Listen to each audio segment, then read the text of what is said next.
Revelation 3250.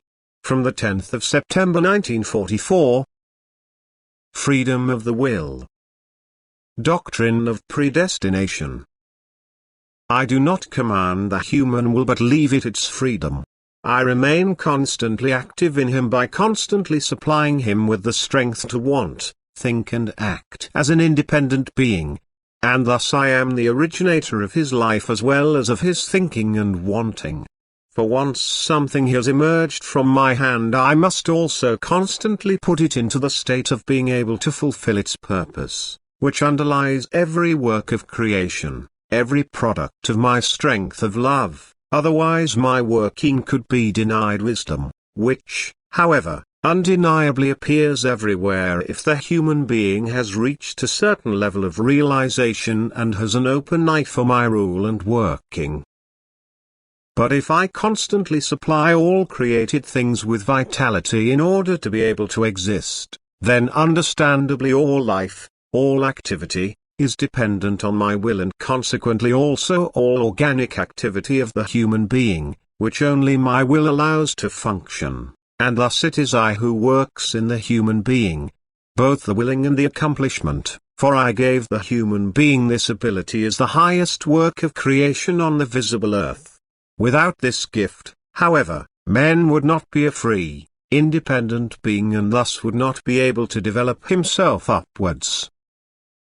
But I also gave him freedom of will, that is, he is free to use the gift of will and accomplishment in every direction, and he will never be forced by me to take this or that direction, only lovingly guided on his path of life in such a way that he is faced with decisions, because this is the purpose of his earthly life, that he uses his free will correctly.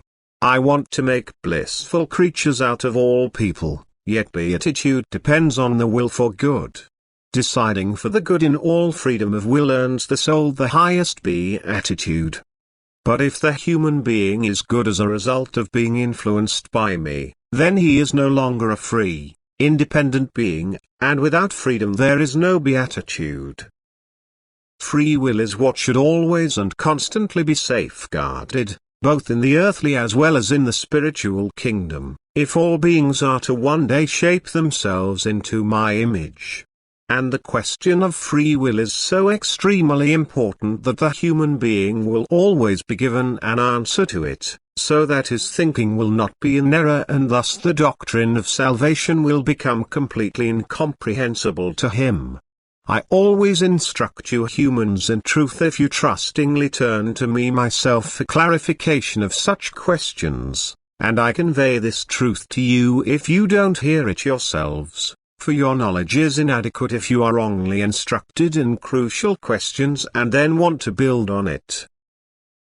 The freedom of will must never ever be denied, otherwise you will degrade yourselves to machines which have to willingly accept everything I, the Lord of creation, want.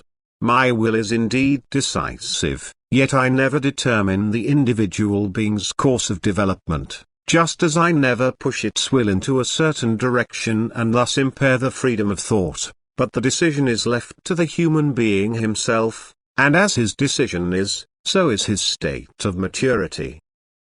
I bestow the graces on each individual unmeasured, and thus his will to accept my graces alone is decisive as to how far they can take effect on him and what strength he now has at his disposal to put his will into action.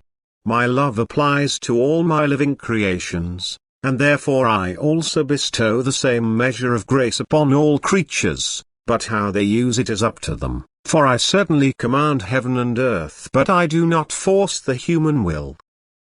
Amen.